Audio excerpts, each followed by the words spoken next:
bienvenue pour cette nouvelle vidéo bande de petits coquinous. Pourquoi est-ce que vous avez cliqué sur cette vidéo là en particulier? Serait-ce pour mes beaux yeux? Dans ce cas-là, je vous remercie.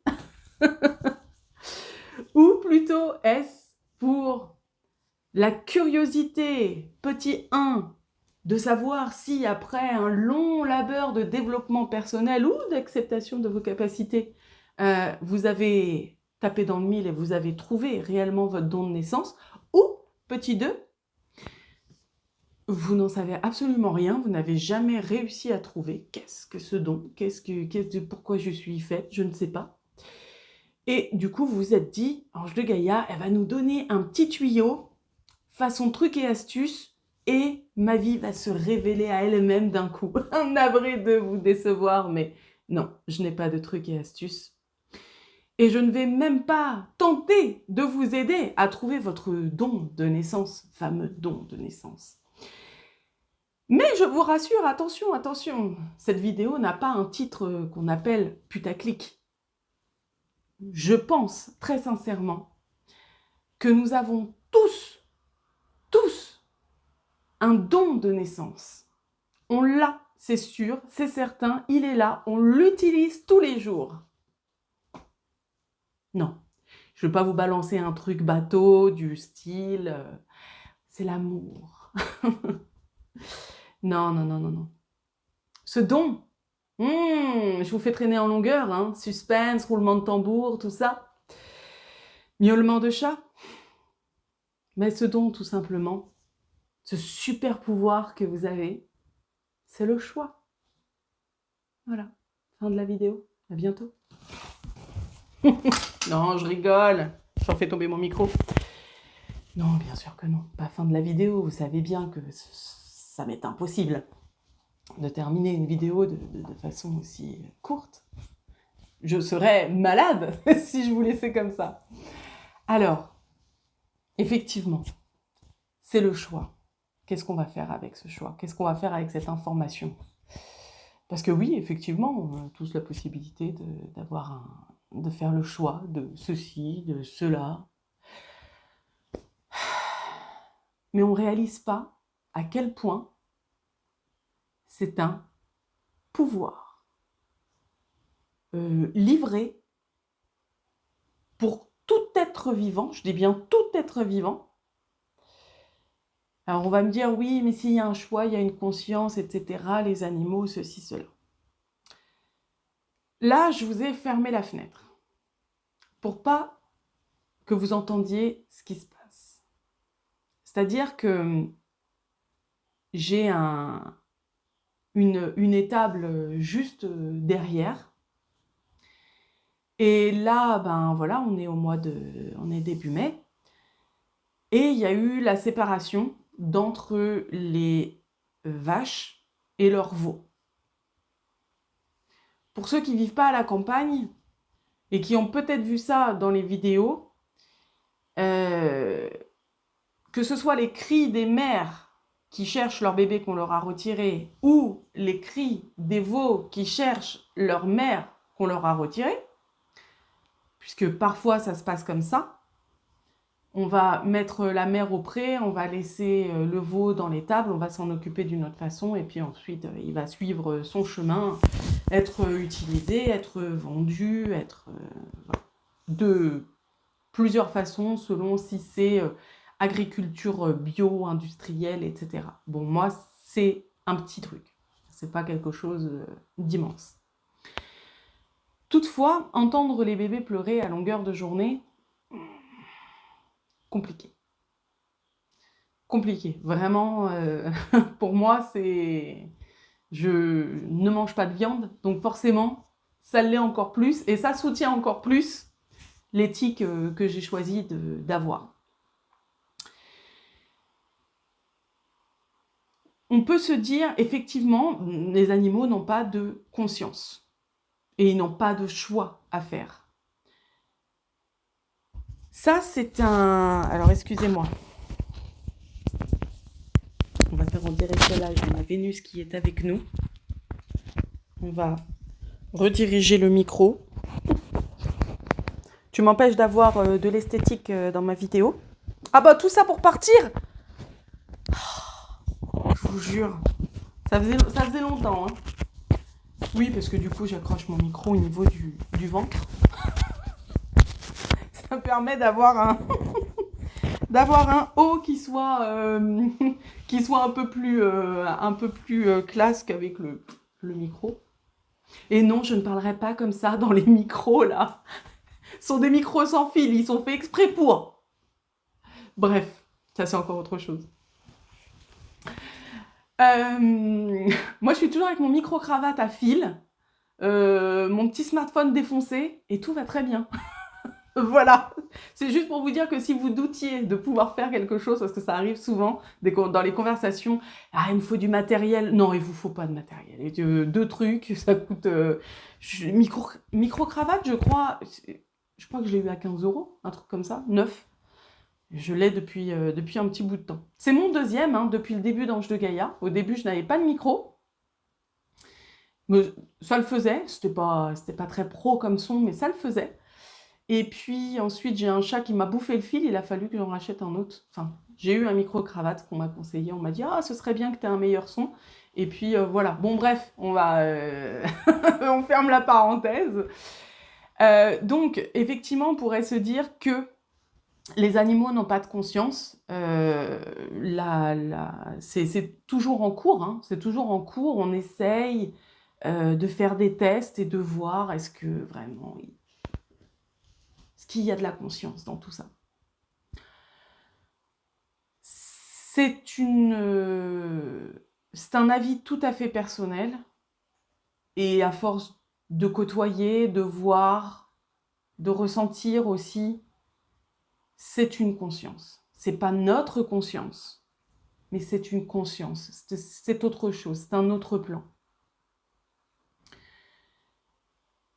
Et je pense que parce qu'on a ce mystère de la pensée, ce mystère de la conscience qui nous fait être humains, on pense que notre type de conscience est tout en haut. Mais je pense que ça, c'est quelque chose qu'il faudrait très sincèrement réviser. Je pense qu'on est dans l'ère et dans l'époque qui va nous permettre de réviser très sérieusement ce genre de choses. Et je pense encore une fois qu'il suffit de patienter et de continuer de défendre le fait qu'il y ait une conscience universelle et des consciences qui s'y rattachent et qui sont sur d'autres plans. Les petits veaux qui sont derrière moi ont également ce don de naissance qui leur a été offert avec la vie, c'est le choix. Et chez certaines personnes, mais en fait, je veux dire, chez certains êtres, ce choix ne va s'activer systématiquement que en mode par défaut. Et le mode par défaut du choix, c'est le choix par instinct. Comme pour eux, le choix de continuer d'appeler encore et encore et de souffrir dans leur cœur, ou celui de guérir avec le temps. Parce qu'on dit, oui, tout guérit avec le temps, tout passe avec le temps, mais c'est un choix que fait notre corps et notre esprit pour survivre. Parce que sinon, on entrerait dans une aliénation. Notamment quand quelque chose ou quelqu'un vous manque, notamment dans une séparation, je pense qu'on l'a tous un petit peu vécu, ça pourrait rendre fou. Mais il y a ce don de naissance qui s'active, le choix d'avancer, de regarder ailleurs, autrement, sous un autre angle. Ça s'active. Vous allez me dire, oui, mais ça fait partie des instincts, tout simplement instinct primaire de sauvegarde de l'être vivant. Oui, on peut le voir comme ça. Bien entendu. En magie, il y a plein de choses qu'on peut voir de façon très rationnelle, très scientifique. sans aucun problème. Mais moi, je ne suis pas scientifique et je vous parle d'un point de vue plus haut. Je prends de la hauteur sur les choses et je vous montre un angle de vue, une vision qui est complètement autre que celle que, effectivement, la science ou la philosophie pourrait nous apporter. Et justement, c'est là où ça prend tout son sens, puisque pour d'autres êtres, il y a cette conscience du choix, sans se dire que c'est un don de naissance et un super pouvoir. C'est juste la conscience qui est là, un peu philosophique, enfin sur fond de philosophie, et qui dit « oui, de toute façon, on a tous le choix ».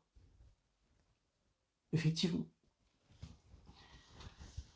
On va plonger un petit peu plus dans cette partie-là. Moi, c'est ça que je veux aborder aujourd'hui et c'est ça que je veux mettre en avant dans vos vies, vous dire à quel point vous avez la capacité d'utiliser ce don à tout moment de votre vie pour tout modifier. Je dis bien tout, absolument tout. Alors, on va parler d'intention, on va parler effectivement, oui, de développement personnel, on va écrire des choses dans des petits carnets, on va se tirer les cartes pour essayer de se guider. Mais tout est là dans le choix, à l'instant T, systématiquement. Donc, on va faire un petit retour en arrière. J'étais dans une situation, c'était un moment de ma vie vraiment terrible, et j'ai dit, mais j'ai pas eu le choix. J'ai pas eu le choix que d'arriver là. J'ai pas eu le choix que de faire ceci, cela. Et la personne avec qui j'étais, je sais plus trop qui c'était, m'a dit, mais on a toujours le choix. Et ça m'a interpellée. J'ai commencé à cogiter le truc dans ma tête en me disant, c'est vrai. On a toujours le choix, même de choisir le pire. Mais ce sera un choix qu'on aura fait. Donc, mettons un exemple. Je prends un exemple volontairement hardcore, hein, d'accord? Je sais bien que ça ne fait pas la vie de chacun, mais je le prends de façon hardcore. On prend une femme. Elle n'a plus rien pour vivre. Elle est, je sais pas, on va dire, son mari l'a trompée. Il a pris la décision de partir avec une autre femme. Bon, bah, manque de bol, c'est un connard. Il a pris les gosses, il a pris les meubles, il lui a rien laissé. 2-3 mois après, expulsion, elle a plus rien. Bon, elle a une meilleure amie chez qui elle peut éventuellement loger quelques jours, mais bon, pas plus, parce qu'elle, sa vie est compliquée, voilà. C'est un drame, hein, c'est la télé, hein. C'est un drame. Cette femme, elle a 2 choix possibles. Enfin, il y en a une multitude, mais on fait grosso modo, hein, sinon on va pas s'en sortir, vous me connaissez, sinon je peux aller très loin. Donc elle a 2 choix possibles. Elle a celui de, effectivement, loger chez sa meilleure amie en attendant d'aller voir, je sais pas moi, assistante sociale, etc., pour trouver un truc de refuge pour femmes qui...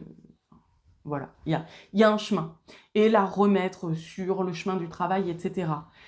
C'est compliqué, c'est très compliqué, c'est lent, c'est dur, bref. Mais ça peut lui redonner plus tard une stabilité, la relancer, c'est une possibilité, en fonction de son bagage émotionnel, psychologique, spirituel. Et de l'autre côté, elle a un choix hyper facile, mais qui va l'entraîner dans la fange, c'est de se prostituer. Elle a le choix. Elle a tout à fait le choix. Elle peut choisir effectivement une voie un peu plus compliquée, c'est lent, c'est chiant et tout, mais on peut se remettre. Peut-être pas tout de suite, mais in fine, on peut se remettre. Ou alors, elle peut choisir effectivement la facilité qui va aller vers la destruction. Elle pourra éventuellement derrière ça se remettre. On ne sait pas comment son chemin sera fait, pareil en fonction de son bagage, etc. Mais elle aura fait ce choix. Ça va, Ramela? Tu es toute mouillée, c'est une catastrophe. Mon Dieu. Il pleut des cordes. Sinon, je vous aurais fait cette vidéo en extérieur, mais un peu compliqué. Ceci dit, j'avais le choix. J'avais le choix, vraiment. J'aurais très bien pu m'installer quelque part, etc., prendre la flotte, vous faire quelque chose d'hyper nature, mais non. Non, j'ai pris le choix d'avoir des murs qui sont beaucoup moins sympathiques. Enfin, ceci dit, je les aime, c'est ma maison. Donc pour moi, ils sont sympathiques, mais c'est vrai que niveau esthétique, je vous fais pas rêver. Ceci dit, je suis là, donc... Bon, non, mais il paraît que l'autocompliment,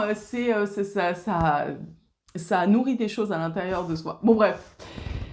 Donc, soit effectivement il y a un miracle et puis elle arrive à s'en sortir avec ce choix-là, soit il n'y a pas de miracle et c'est dans le fond du trou et puis elle meurt comme ça. Mais quoi qu'il arrive, elle aura fait un choix, elle se sera servie de son super pouvoir de naissance pour mener sa barque.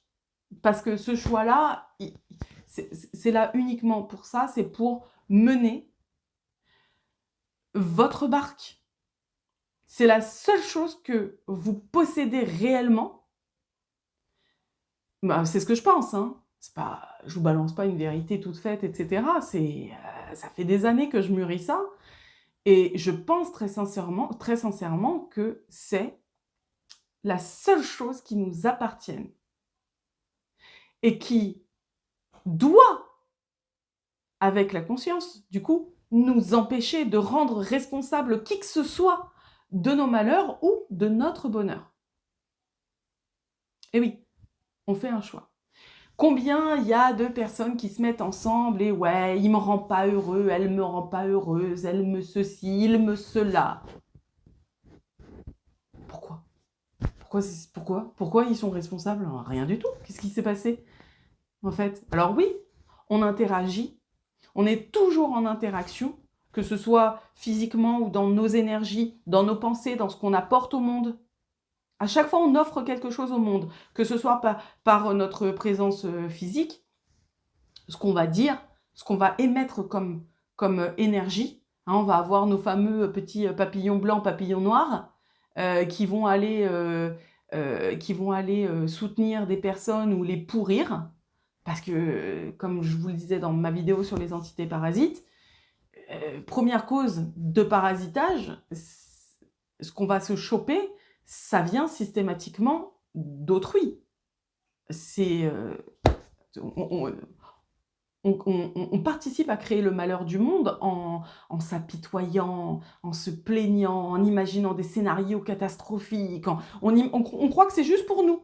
C'est comme ça, c'est pour nous, c'est juste dans notre tête. Mais pas du tout, hein, ça part. Donc ça aussi, c'est un choix. Quand on veille à nos pensées, quand on veille à ce qui sort de notre bouche, c'est un choix. Autant pour notre propre santé mentale et spirituelle que celle d'autrui. Donc, c'est pour ça que effectivement, c'est quelque chose qui nous appartient et c'est quelque chose qui peut nous aider énormément. On ne l'imagine même pas, mais comme c'est invisible et que c'est un truc à, voilà, que ça a l'air d'être un truc à 2 balles, on se dit, oui, bon, on s'en fout. Sauf que non. On est tous là à chercher notre don de naissance, pourquoi on est fait, quelle capacité on a mis à l'intérieur de nous. On va aller voir telle personne, tel truc. On va consulter des cartes oracles de guidance. Qu'est-ce que je fais là? Pourquoi je suis fait? J'ai forcément un don à apporter au monde. Le don premier que vous avez à apporter au monde, et en commençant par vous-même, c'est les choix que vous faites dans vos pensées, dans vos paroles, dans vos actes. et par extension dans vos décisions qui vont avoir des conséquences sur les gens, sur le monde. Vos décisions. Ça a vraiment des conséquences physiques et matérielles sur le monde. Donc, on a toujours le choix, que ce soit pour le meilleur ou pour le pire, on a le choix. Et c'est vrai que moi, je faisais partie de ces personnes qui commençaient à avoir de l'aigreur. Je commençais à avoir de l'aigreur, surtout quand j'avais avec moi des personnes pour qui ça allait bien, qui avaient de la chance, pour qui je me disais, qu'est-ce que c'est que cette injustice? Mais encore une fois, la justice n'existe pas. Elle n'existe pas. Justice, injustice, ça n'existe pas. Ce n'est qu'un point de vue de chacun. Je ne parle pas de la justice avec un J majuscule, hein, la justice judiciaire, gouvernementale, tout ça. Enfin, voilà, je vous parle du... On reste dans nos petits oiseaux spirituels. Hein.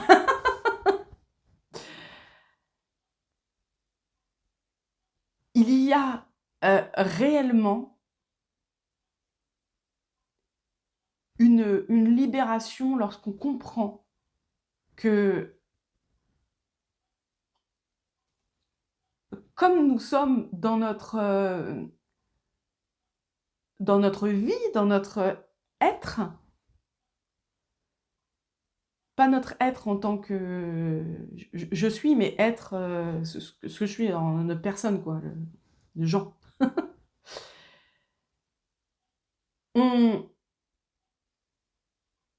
On croit qu'on est coupé, totalement coupé de notre destinée. Que ça ne nous appartient pas.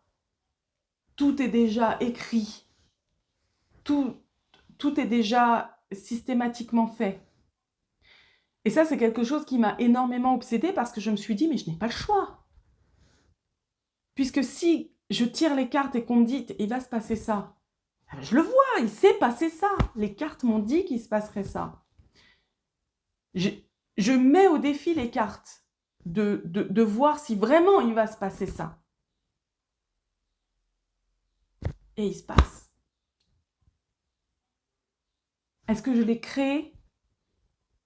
Est-ce que j'ai fait le choix, puisque c'est mon super pouvoir et qui fonctionne à 100% H24, 7 sur 7? Il est là. Est-ce que j'ai fait le choix de dire, ce sont mes cartes, je suis cartomancienne. Pourquoi est-ce que je mettrais en doute ce que mes cartes vont me dire?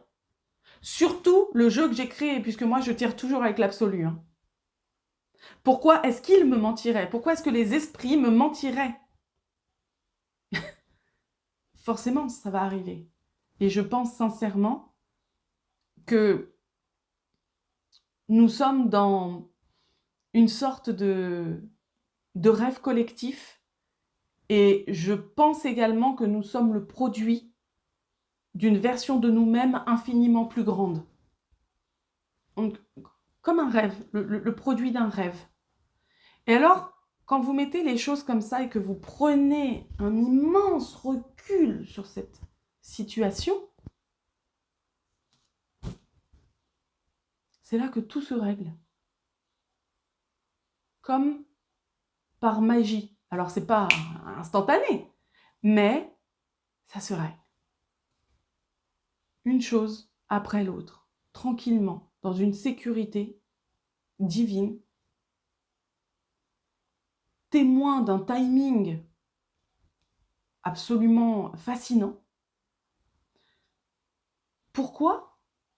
Parce que simplement, on s'extrait du soi physique, très ancré dans cette réalité, dans cette pensée qui pèse et qui nous tire comme ça, vers le bas. On s'extrait, on regarde un petit peu les choses telles qu'elles sont et on se dit « Wow !»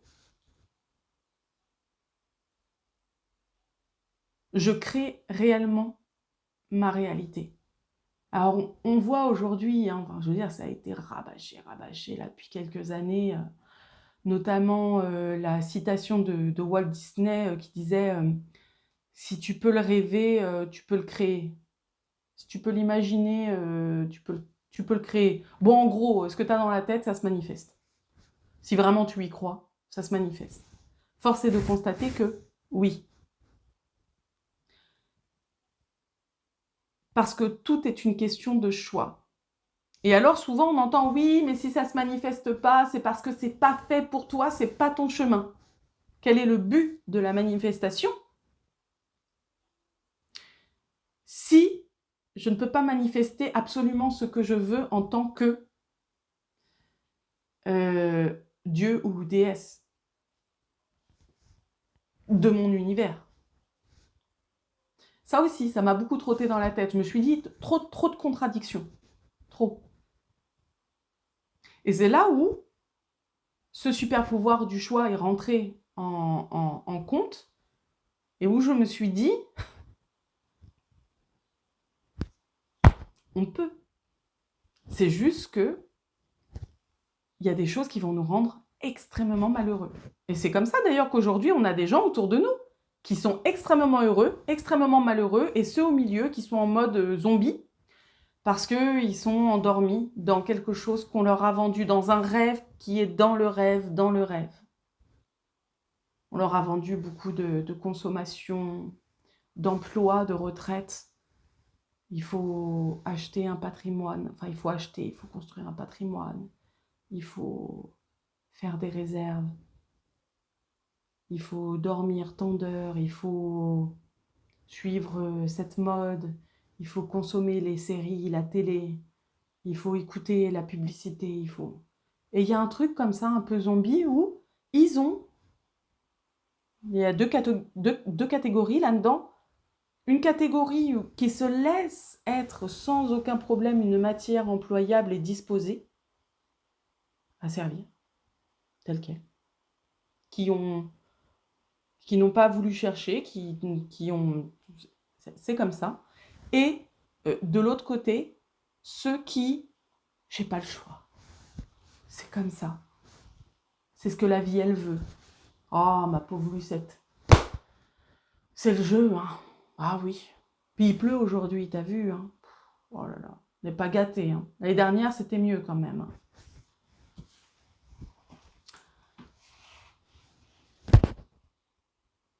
Lorsqu'on...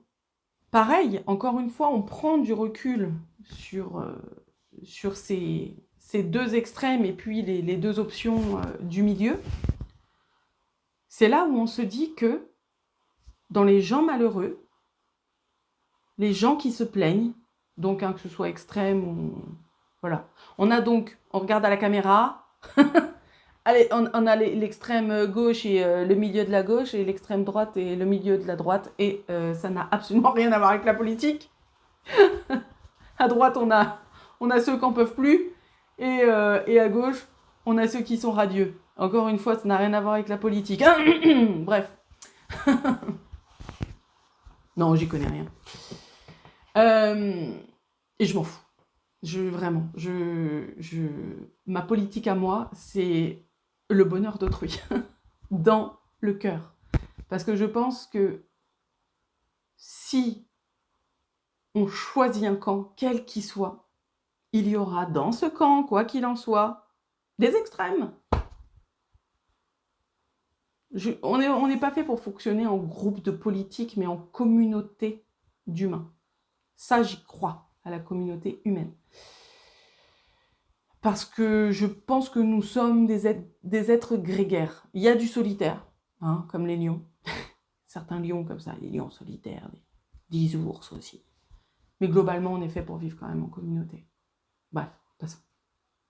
Dans ceux qui se plaignent, et qui vont pas bien, et qui sont tristes, et qui sont malheureux, qui s'en rendent compte ou qui ne s'en rendent pas compte, et qui entraînent avec eux dans une spirale un petit peu noire, ceux qui cherchent, ceux qui naissent à la vie, entre guillemets, puis qui cherchent. Ces personnes-là, il y a celles qui ont fait le choix de se dire que le bonheur n'est pas accessible, de se dire que avoir ce qu'on veut, c'est pas possible. De se dire que, ouais, globalement, le bonheur n'est pas possible, hein, voilà. Et puis, on a ceux qui ont voulu manifester absolument envers et contre tout d'être ceux qui sont aujourd'hui, en y étant arrivés pleinement ou non. Mais ils sont extrêmement malheureux. Ils n'ont pas le bonheur auquel ils aspiraient dans cette manifestation. Mais pourquoi? Ben, tout simplement parce que c'est pas que c'est pas leur destinée. Et je pense qu'on essaie toujours d'expliquer en disant, mais ça devait être comme ça. Non, mais c'était comme ça. Et je crois que ça, c'était même une idée qu'il faudrait déconstruire. Parce que on peut pas, là, dans ce discours, parler de c'était comme ça, la destinée, le truc, le machin. Ce sont des personnes qui ont eu dans leurs rêves certaines capacités et qui ont voulu aller contre ces capacités offertes. Et forcément, c'est extrêmement dur. Il n'y a pas de fluidité, il n'y a pas de nourriture là-dedans. Tôt ou tard, ils vont faire, non pas machine arrière, mais, comment on dit? Ah, je sais pas. Ils vont porter leur regard sur autre chose. Et quelque chose va s'activer en eux, de se dire, c'est vrai que ça, c'est quelque chose que je pourrais faire, que je pourrais dire, que je pourrais alimenter. Je sens que ça vient facilement. Alors, c'est pas forcément comme ça que ça se passe dans la tête, mais il y a un truc du genre. Et, étrangement, des gens reconnaissent ça. Des situations reconnaissent ça. Des énergies reconnaissent ça. Et très naturellement, il va y avoir une attraction qui va se faire pour récupérer cette personne, mais elle a tout à fait le choix de ne pas vouloir regarder et de s'enterrer dans ce qu'elle a voulu manifester. C'est pour ça que notre monde est ce qu'il est. Et qu'il est quelque part merveilleux comme ça, puisque il y a des gens qui sont heureux dans leur choix, d'autres malheureux dans leur choix, et d'autres qui ne savent même pas qu'ils ont le choix. Donc,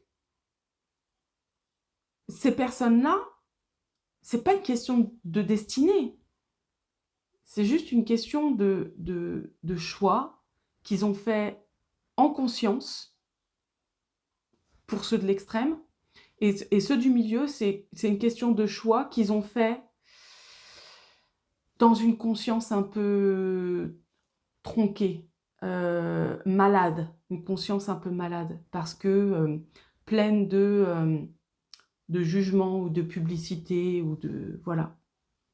Parce que, encore une fois, ça dépend comment on est né, dans quelle situation, qu'est-ce qu'on a vécu quand on était petit.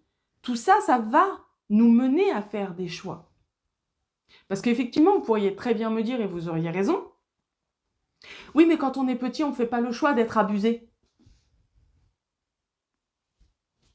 En effet. Mais la personne qui a fait l'abus, elle avait le choix. Les choix créent des dommages collatéraux ou des bonheurs collatéraux. On remet toujours le truc à soi, en se disant « Oui, mais moi, pourquoi j'ai vécu ça? Moi, je ne le méritais pas, j'étais qu'une enfant. » Et c'est tout à fait normal de sentir ça. Et c'est là où, justement, ça me fait penser à Will Hunting, le film, je ne sais pas si vous l'avez vu, où Robin Williams, à la fin, il dit « C'est pas ta faute. » Parce que il s'est passé des choses, c'est complètement différent, mais il s'est passé des choses dans l'enfance du garçon, quoi. Et moi, je me souviens, quand j'ai vu ce passage, ça m'a mis mal. J'étais mal. C'est vraiment un film qu'il faut regarder à peu près 150 000 fois pour le comprendre. et Robin Williams qui joue le rôle du psy et qui continue. C'est pas ta faute. C'est pas ta faute. Et je me suis dit, mais quand est-ce qu'il va arrêter de dire ça? Et ça m'énervait, il y avait un truc à l'intérieur de moi qui... C'est pas ta faute. C'est pas ta faute. Et il y a quelque chose comme ça, et je me suis dit, pourquoi ça m'interpelle autant? Pourquoi est-ce que ça me met aussi mal, ce passage? J'ai fait le choix de me dire, ça me saoule, j'aime pas. Quand je l'ai revu une autre fois, là, j'ai fait le choix de me dire, écoute. Mais ça m'a mis toujours aussi mal. Je l'ai revu encore une autre fois. Et il y a quelque chose où finalement, Robin Williams, il a une énergie, enfin il avait, paix à son âme, une énergie absolument incroyable, cet homme-là. Je pense sincèrement que c'était un acteur qui guérissait ceux qui regardaient son jeu. J'en suis absolument persuadée. Persuadée. Dans tous les films qu'il aura tournés, il n'y en a pas un où il ne guérit pas quelque chose en nous. C'est fascinant. Il a légué quelque chose d'absolument fascinant. Vous allez mal regarder Robin Williams, hein, que ce soit dans les films qui sont rigolos ou tristes, il y aura toujours des leçons, des morales, une parole qui va sortir. Et cette façon qu'il avait de sourire et de regarder, cette bienveillance et ce soin qu'il apportait. Et pourtant, lui, il n'a pas fait le choix d'être chaman ou d'être énergéticien ou autre, il a fait le choix d'être acteur. Et en étant acteur, il a utilisé la capacité d'acting, de jeu, qu'on lui a mis de naissance, et il en a fait une merveille. Vous pourriez me dire, il a fait le choix aussi de se suicider. Oui, parce que c'était trop pénible. Il a fait ce choix. Il aurait pu en faire un autre. Il a blessé des gens en faisant ce choix-là. Quelque part, pour nous qui avons guéri des choses avec lui, souvent inconsciemment, hein, comme ça, dans le plaisir de regarder le film, ça a créé quelque chose. Je me suis dit, il s'est suicidé. On pourrait être déçu de ça, de se dire, mais il nous a apporté tellement de choses, il s'est suicidé. Pourquoi? Qu'est-ce qui a pu passer dans la tête de cet ange-là? Comment est-ce possible? Et pourtant, c'est vrai que la plupart des anges sont extrêmement... ont une... des anges terrestres, hein, ont une... ils dealent constamment avec les ombres, constamment. Parce que ces êtres-là ne pourraient pas apporter la lumière qu'ils apportent s'ils ne côtoyaient pas les ombres. Ouais. Vraiment paix à son âme. J'ai vraiment adoré cet acteur. Cet être, même.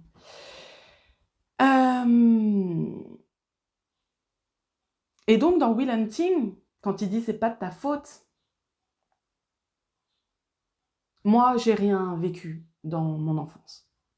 Enfin, j'ai pas vécu de... J'ai eu mes petits traumas personnels, d'incomprises, mais bon, tout ça est logique aujourd'hui.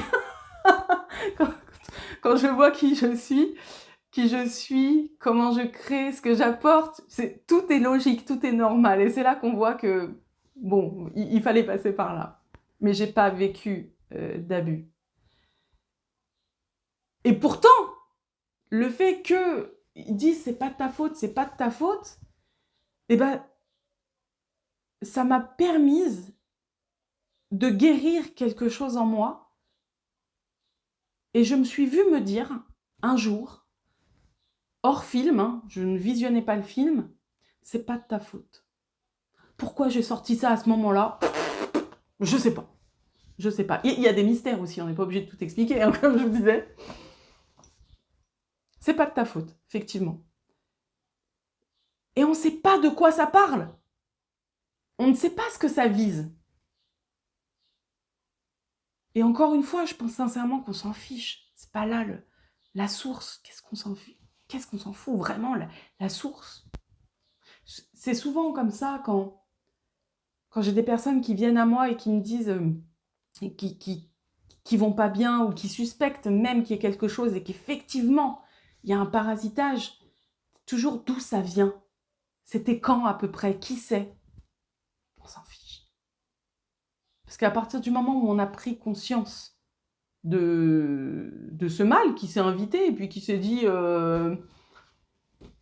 t'es pas mal, je vais te pourrir la vie, à partir du moment où on en a pris conscience et qu'on fait ce qu'il faut pour s'en libérer, là vient le choix de ne plus laisser ça se reproduire. Qui l'a fait? Quand? Pourquoi? Où est-ce que j'ai chopé ça? Dans quelles circonstances? On s'en fout. On s'en fout. Et c'est très à la mode ça aussi de vouloir creuser, chercher, aller plus loin, toujours plus fort, toujours plus vite, jusqu'au bout de l'extrême limite, qui aura la référence. Bref, il y a quelque chose qui guérit.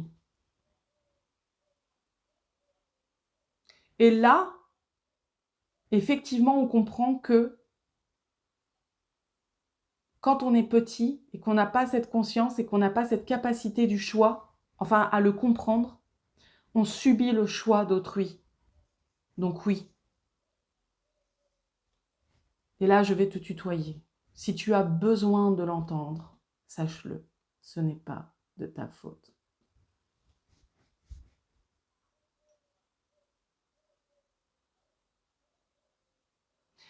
On subit les choix d'autrui pendant un temps, et puis on grandit, et puis on lit des livres, ou on pense, on regarde aussi ce qui se passe dehors, et on comprend qu'on a le choix. Et puis il y a des gens qui, comme moi, vont venir vous le dire, parce que peut-être vous ne le savez pas, vous avez le choix, constamment, du pire ou du meilleur. Je vais vous prendre je vous ai pris un exemple hardcore de tout à l'heure avec la femme qui pouvait se prostituer, mais je vais vous prendre un exemple vécu, puisque c'est mon exemple.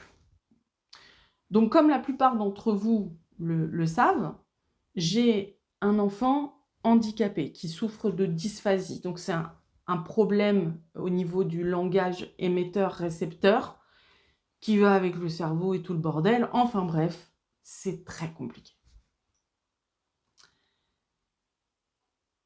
Il y a 11 ans, je vivais encore à Paris. Moi, j'en viens. J'ai toujours vécu là-bas. Je suis née là-bas, j'ai vécu là-bas, j'ai tout fait là-bas. Et il était absolument hors de question que j'en parte. Ben oui, forcément. Pour moi, c'était ma zone de confort, ma sécurité, je connaissais tout, puis il y a tout.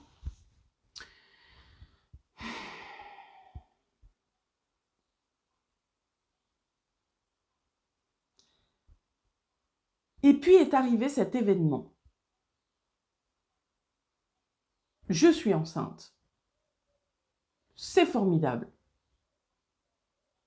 Sauf que cet enfant n'est pas comme les autres. Et ne sera jamais comme les autres. En même temps, avec une mère comme moi, bon, il y avait des risques.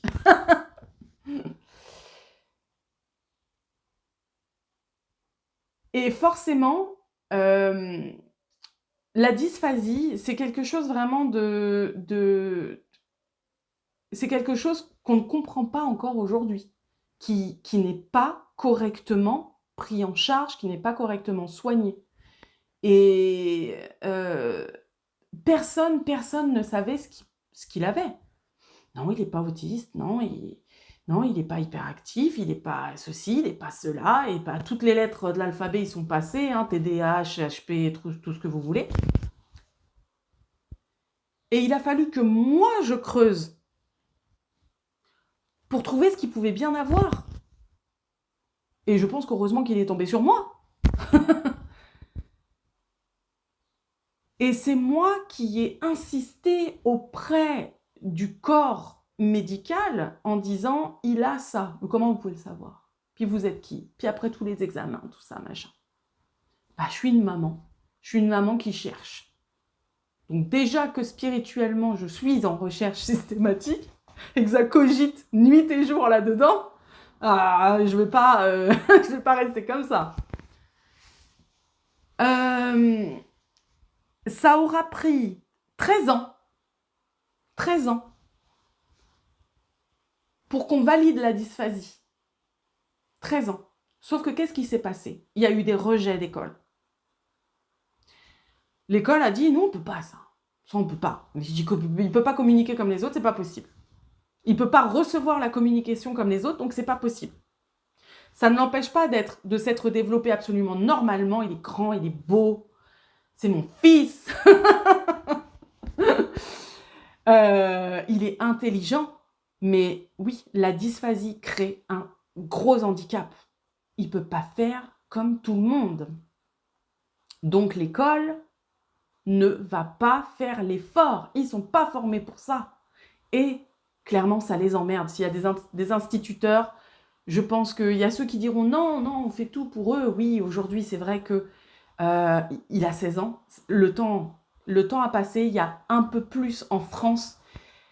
Mais c'est pas encore au point. Et c'est pour ça que je suis partie. Mais je suis pas partie pour aller squatter la Belgique, puisque là-bas, c'est quand même nettement supérieur à ce niveau-là. Je suis partie parce que j'avais plus de thunes. Je ne pouvais plus travailler. Où est-ce que je pouvais mettre mon enfant, sachant que tout était saturé et qu'il n'y avait pas de structure? Comment est-ce que je vais faire? Et c'est là où je me suis dit, bon, j'étais déjà à mon compte sur d'autres choses, mais c'était impossible avec ce handicap et de l'avoir à la maison en même temps. Donc je me suis dit, je vais commencer à faire de la cartomancie. J'ai vendu mes services sur eBay à l'époque. C'était incroyable cette aventure. J'ai tout vu. j'ai vu, Oh là là, mon Dieu. Mais j'ai rencontré des gens fantastiques aussi. Et mais c'était pas possible de rester comme ça. La vie à Paris, ça coûte une blinde. Ça coûte une blinde. À l'époque, je vous parle de ça, hein, c'était allez, on va dire, il y a 12 ans encore, c'était un 50 mètres carrés dans le Val d'Oise, en banlieue. C'était 1100 €. Ici, à la campagne, vous avez facilement une maison à 100 mètres carrés pour 600 €. Ça se trouve. Bon, après, ça dépend si vous voulez le nombre de chambres, les terrains, tout ça. Mais vous voyez la grosse différence quand même. Donc forcément, comme je n'avais absolument pas d'argent, je me suis dit, j'étais endettée, la tête sous l'eau. J'ai vraiment essayé de rester à Paris le plus possible. Et là, vous allez me dire, oui, mais c'était ta destinée de venir dans le Nord. Moi, le Nord, j'en avais pas du tout envie. Parce que le Nord, pour moi, j'avais la priori des Parisiens. Ah oui. Même si j'ai un bout de ma famille, enfin de mes ancêtres, qui viennent de là où je suis. Donc je suis sur la terre de mes ancêtres, hein, mais je voulais pas y aller. Et j'y suis arrivée. Enfin, je suis arrivée ici. Parce que j'avais essayé la Bretagne. J'essayais de trouver, en fait, Bretagne, Normandie, Nord, pour rester dans cette partie-là. Pour ne pas faire trop de route pour aller visiter des maisons, parce que même de faire de la route, en fait, c'était l'essence, vous ne pouvez pas la payer. Donc, la Bretagne m'a rejetée. J'ai vécu une catastrophe là-bas, en visitant des maisons. La Bretagne m'a rejetée 2 fois. Je n'essaierai plus jamais d'habiter en Bretagne. De toute façon, j'ai compris que j'appartenais au Nord, donc il n'y a pas de souci. J'ai essayé la Normandie, sauf que la Normandie, c'était encore un peu trop cher, mais le Nord, à ce moment-là, c'était le département le plus pauvre, je crois, où les loyers étaient les moins chers, et puis je me suis dit, on y va. Et j'ai cherché là où c'était le moins cher, c'est-à-dire dans la campagne du Nord. Donc, c'était pas possible d'aller vers Lille, etc., machin, mais d'aller dans la campagne du Nord, ça, c'était possible. C'était encore dans mes possibilités pour les charges. Et quand j'y suis arrivée, j'ai vraiment fait j'étais angoissée, quoi. Moi, je suis arrivée avec une étagère pleine de talons aiguilles, si vous voyez un peu le truc. J'ai mis véritablement 2 ans à m'y faire réellement, totalement. Et comme je vous l'ai dit dans ma vidéo La sorcière du bocage, c'est ce que je suis devenue. Je suis devenue la sorcière du bocage. Je ne partirai d'ici pour rien au monde. Ici, c'est chez moi aujourd'hui. Et c'est là que mes capacités sont les plus belles, les plus grandes, les plus nourries. Et là encore, vous allez me dire, ouais, mais c'était la destinée, peu importe les choix que tu fais, ça te mène à ça. Je ne voulais pas. Effectivement, on pourrait se dire, tu voulais pas, mais Dieu voulait que tu y sois. Est-ce qu'on doit tout remettre à Dieu? Est-ce que ce choix d'être venu ici était guidé par Dieu? Parce que 7 mois après, j'ai pu trouver une école en Belgique, vu que je suis arrivée frontalière, j'ai pu trouver une école en Belgique. Mais moi, je ne savais pas du tout ce qu'il y avait en Belgique. On va dire coup de bol, truc, machin, nanana.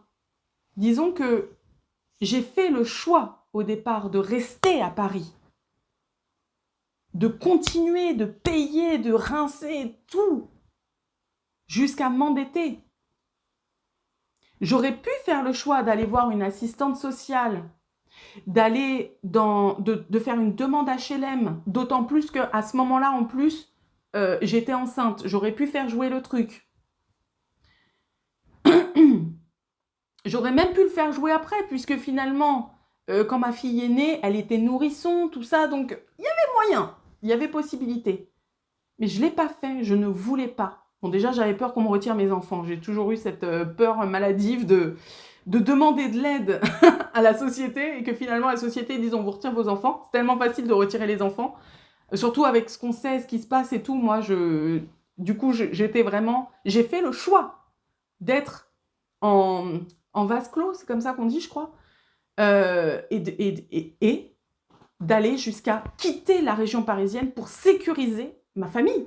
Je voulais que mes enfants restent avec moi et je ne voulais surtout pas qu'il y ait de tutelle de mise en place, etc. Puisque ça sont des choses qui sont arrivées à ma mère et il était hors de question que la justice me donne un papier en me disant « vous êtes autorisé à garder vos enfants ». Quoi. Non. Donc, j'ai préféré partir et j'avais toute ma famille encore là-bas à ce moment-là. J'ai préféré partir. Je suis partie. J'ai fait le choix. Parce que selon moi, ça semblait être le meilleur. Mais j'aurais pu faire le choix pire de rester, d'aller en HLM, oui, d'aller en cité, etc. J'avais cette possibilité. Mais en mon fort intérieur, j'étais en accord avec mes valeurs, je ne voulais pas. Jamais de la vie, je n'aurais accepté ça. Plutôt vivre à la campagne, loin de tout, en me disant qu'au moins, il y a du bon air. Voilà, c'était la seule chose que je voyais, hein, je vous avoue. Je me disais, par moment, on sera au bon air. Puis finalement, ça a été très difficile, très compliqué. Il y a eu des années très compliquées avant d'y arriver. Mais finalement, le bonheur était là, dans le pré. Non, je déconne, le bonheur était là. Le bonheur était là, dans ce choix que j'avais fait. Sauf que pour moi, c'était le choix le moins pire. C'était pas le meilleur, c'était le moins pire. Donc effectivement, des deux, le meilleur. Mais pas satisfaite de ce choix. Ensuite, j'ai eu l'école effectivement pour mon fils, qui était à 1 heure de chez moi. Mais comme j'avais déjà lancé Ange de Gaïa et que j'étais artisane, je me suis mise artisane dans l'ésotérisme parce que je n'avais pas d'argent, encore une fois, pour acheter des trucs à revendre. Parce qu'à la base, c'était ça, moi, mon petit rêve de jadis. C'était d'avoir une petite boutique ésotérique, j'achète, puis je revends. Mais ça n'a complètement aucun sens. Aucun sens. Je le vois aujourd'hui. Parce que déjà, maintenant, on peut trouver les encens de base, on peut les trouver chez Cultura. Aujourd'hui, ça n'a plus de sens de faire de la revente. Et du coup, comme j'ai toujours gardé plein de conneries, bah en fait, avec toutes mes petites conneries, bah, j'ai créé plein d'autres choses que j'ai pu vendre. Et j'ai pu avoir un peu d'argent pour pouvoir faire des courses. C'était dingue. Mais j'étais obligée de revenir. Du coup, je faisais aller 1 heure, retour 1 heure. Je travaillais et l'après-midi, je retournais 1 heure et retour 1 heure. Et donc, c'est-à-dire que c'était compliqué pour moi, mais c'était aussi compliqué pour mon fils, qui se tapait 4 heures aussi par jour. Mais ça l'a énormément aidé, ça l'a soutenu. Et ensuite, j'ai pu trouver plus près. Et c'est pour ça qu'aujourd'hui, je suis vraiment très heureuse d'être ici parce que j'ai un amour énorme pour le parc régional de la Vénois, mais aussi pour le Hainaut en Belgique, où je passe énormément de temps dans le pays de Chimay. Et aujourd'hui, pour moi, c'est une bénédiction. Et je me dis que les choix que j'ai faits, au début, étaient des choix inconscients, un peu avec, pas un peu, en fait, avec beaucoup de plaintes. Ah, tu te rends compte, ah mon Dieu, ah ceci, ah cela. Et je priais, et je faisais naître en moi des sentiments de plein d'aigreur, de pourquoi il m'arrive ça à moi, pourquoi ceci, regarde-moi, je vaux pas ça, je suis sympa, je suis une fille gentille, pourquoi est-ce qu'il m'arrive ça? Je suis là pourtant, moi j'aide, c'est très bien, machin, les animaux et tout, et puis pourquoi? Et puis tu te plains, et puis tu y vas, et puis à un moment donné, j'ai dû déménager dans les Ardennes. J'ai même pas envie d'y repenser tellement c'était horrible. Mais c'était un choix. C'était un choix. J'ai eu le choix.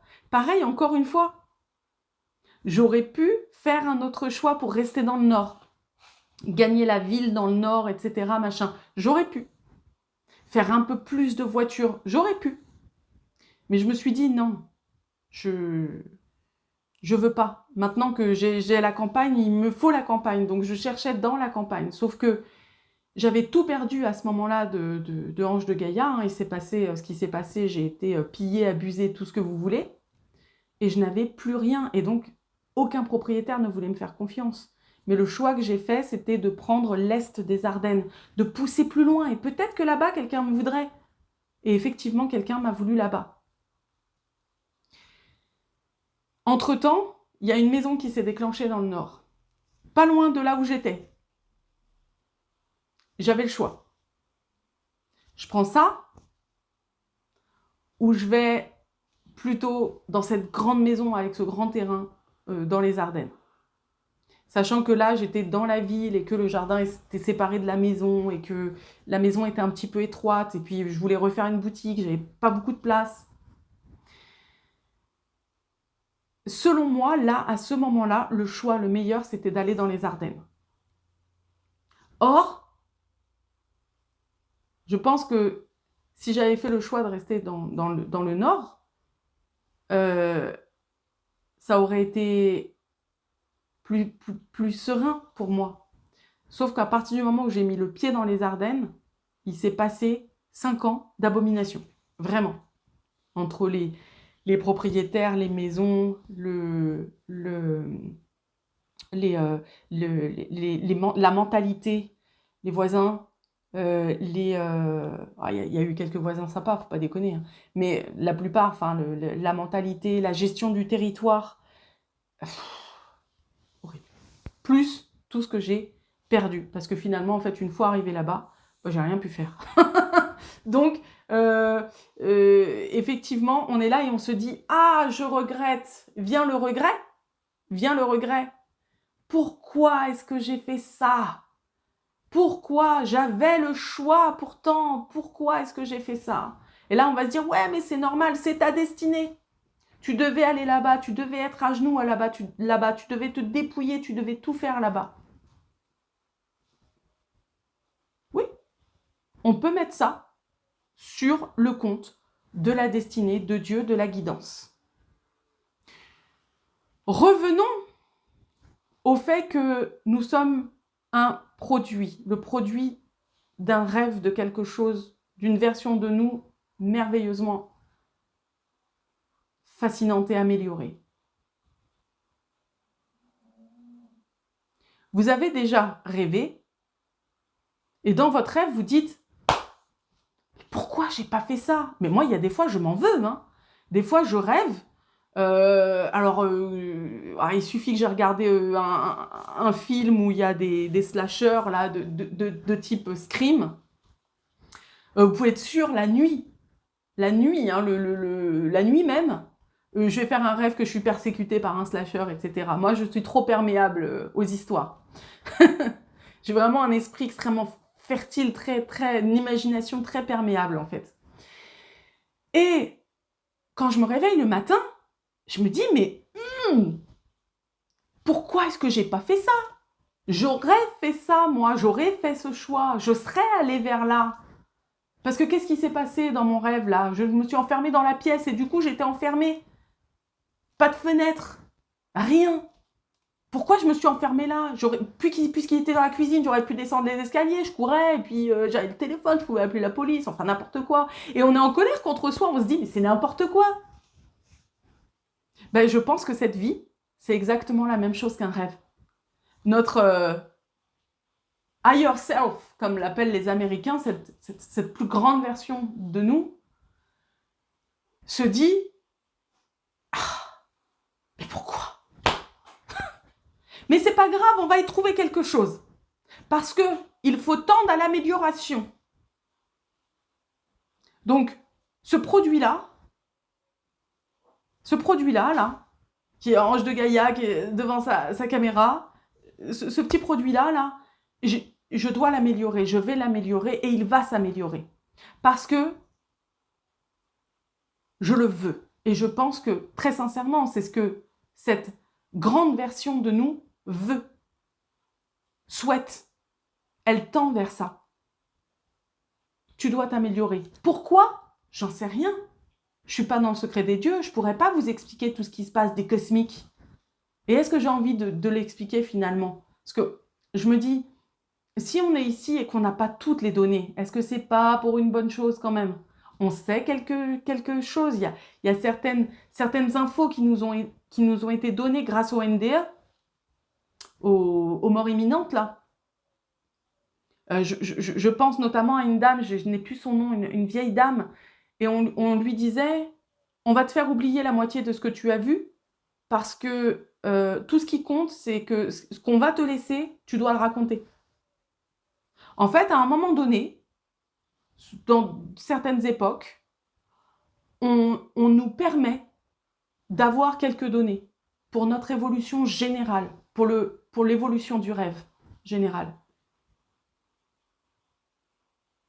Mais si on ne nous a pas tout donné, si on a oublié des choses, si... Pareil, la réincarnation, tout ça, je pense pas que ce soit nécessaire d'aller fouiller. Pour moi, ça n'a pas de sens d'aller fouiller, de faire des régressions, parce que ce qui compte, c'est là, tout de suite, c'est ta version de toi, tout de suite. Ah oui, mais pour comprendre ce que tu es, il faut aller dans le passé, on le saurait. Si, pour évoluer, on avait besoin de savoir ce qui s'est passé, on le saurait tout seul, on nous donnerait des signes dans des rêves, on va dans une boutique en vacances et on croise quelqu'un et cette personne va nous dire quelque chose et vous, je suis sûre que vous avez vécu là parce que regardez cette énergie, cette aura que vous avez et puis c'est incroyable et puis rien que ça, c'est un signe, c'est de se dire ouais, j'ai sûrement vécu là, il y a peut-être un truc à creuser avec cette région, avec ce truc, avec ce... Vous voyez? Donc, d'ailleurs, ça me fait penser aux régions, tout ça, je vous ai dit tout à l'heure, effectivement, moi j'avais un a priori sur le Nord quand je suis arrivée, que je ne voulais pas y aller vraiment. Et c'est terrible parce que mes ancêtres en viennent quand même. La nana qui dit non, moi je vais pas dans celle du Nord, non. C'est vrai que globalement, ils sont tous concentrés sur le bassin parisien, mais je suis du Nord. J'ai de l'italien et du Nord, globalement. Je n'ai absolument rien d'italien en moi. Je suis allergique au soleil en plus, donc voilà. Mais je voulais juste faire une petite parenthèse pour le Nord, parce que en fait, ce sont des gens merveilleux. Oui, il y a des personnes vraiment bizarres, vraiment. Mais je peux vous dire que dans les Ardennes, c'est pire. Croyez-moi, je l'ai vécu. je vous parle en connaissance de cause. Donc quand on dit ouais, le Nord, consanguin, truc, machin, gna gna gna, je peux vous dire que dans le Nord, c'est pas tant. que dans les Ardennes, c'est bien plus, et que dans le Nord, il y a un pouvoir d'accueil, une tranquillité dans le cœur des gens, une joie sincère d'être en groupe et de simplement vouloir le meilleur pour son patelin, pour sa ville, pour les enfants, voilà. Et globalement, euh, voilà. Et la version améliorée du Nord, pour moi, c'est la Belgique. Ils sont au top. Je vous aime. Donc, c'était juste voilà, pour vous dire, oui, j'avais cet a priori. Et puis quand on arrive, on se dit, ben non, effectivement. Et vous savez, c'est comme dans le film Les Ch'tis. Bienvenue chez les Ch'tis. Attendez, j'ai une notification. Non, c'est bon, j'ai assez de batterie. Quand Danny Boone, il dit, dans le Nord, quand on vient, on pleure quand on vient et on pleure quand on part. Et c'est tout à fait vrai. Parce qu'on se dit, mon Dieu, où est-ce que je veux mettre les pieds? Et quand on en part, quand j'ai dû aller dans les Ardennes et que j'ai vu ce qui s'est passé dans les Ardennes, j'ai pleuré toutes les larmes de mon corps d'avoir quitté le Nord. Voilà. Et encore, moi, c'est autre chose parce qu'effectivement, c'est pas le Nord, Nord-Pas-de-Calais. C'est vraiment le sud du département Nord, donc le parc régional de la Vénois. Ça reste la même chose, mais c'est encore une autre mentalité puisque c'est la campagne, forcément. Donc c'est encore plus cool. Voilà.